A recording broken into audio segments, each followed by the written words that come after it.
विधान परिषदेच्या निवडणुका रंगलेल्या आहेत, त्यामुळे प्रत्येक उमेदवार जो आहे तो अपक्षांना आणि वेगवेगळ्या पक्षातल्या छोट्या पक्षांच्या आमदारांना भेटीगाठी घेताना पाहायला मिळतात। आपल्यासोबत मनसेचे आमदार राजू पाटील सर आहेत। राजू पाटीलजी, काही विचारणा करण्यात आली का महायुतीकडनं तुमच्या मताच्या संदर्भात?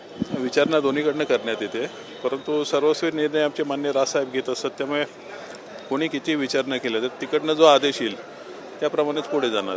परंतु सातत्याने मनसे जो आहे तो महायुतीच्या बाजूने झुकलेला पाहायला मिळालेला लोकसभेच्या निवडणुकीत, मग यंदाचं मत देखील तुमचं महायुतीकडेच्या बाजूने असेल? झुकलेला असं नाही, आत्तापर्यंत फक्त इकडनं महायुतीकडनं विचारणा व्हायची।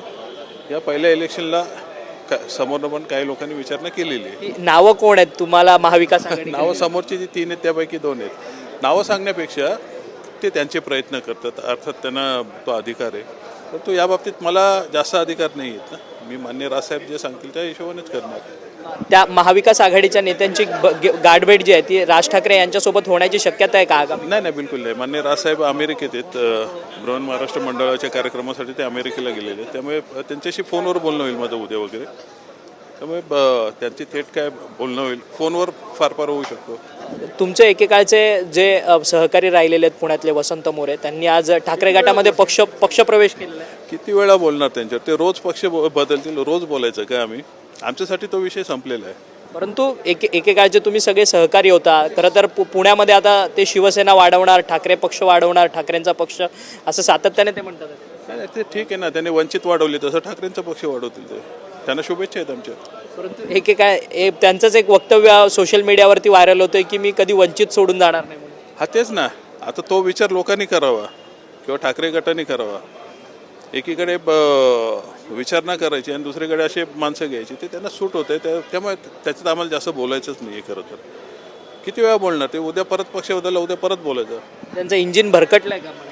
हा, आता तुम्हीच बोलला। नाही, पण भरकटलंय का काही? हे मी कसं बोलू शकतो? आता ते बघा, त्यांची कार्यपद्धती वेगळी आहे, सोशल मीडिया बघून ते काम करतात, त्यामुळे काय सांगू शकतो ना, त्यांच्या महत्त्वाकांक्षा वेगळ्या असतील। एका जागी ठरत नाही माणूस, तेव्हा त्यांच्या महत्त्वाकांक्षाबद्दल पण आपण विचार करायला पाहिजे ना। पण त्यांना लोकप्रतिनिधी व्हायचंय, आमदार व्हायचंय, नगरसेवक राहिलेले आहेत, आमदारकीची त्यांची इच्छा आहे आणि राष्ट्रपती व्हावं, माझ्या शुभेच्छा आहेत त्यांना। धन्यवाद, तुम्ही आमच्याशी बातचीत केली। मनसेचे आमदार राजू पाटील होते। खरं तर त्यांनी वसंत मोरे जे कालपर्यंत मनसेमध्ये होते, त्यांच्यासोबतचे सहकारी होते, त्यांनी आता ठाकरे गटात पक्षप्रवेश केला आहे। त्यांच्यावरती त्यांनी टीका केली आहे की त्यांनी राष्ट्रपती व्हावं, त्यांनी आमदार व्हावं, खासदार व्हावं, त्यासाठी त्यांना शुभेच्छा आहे।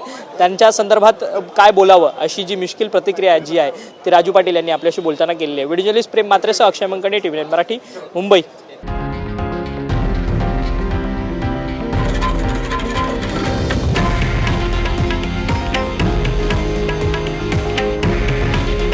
हे आहे देशातील नंबर 1 न्यूज नेटवर्क आणि आपण पाहत आहात TV9 मराठी।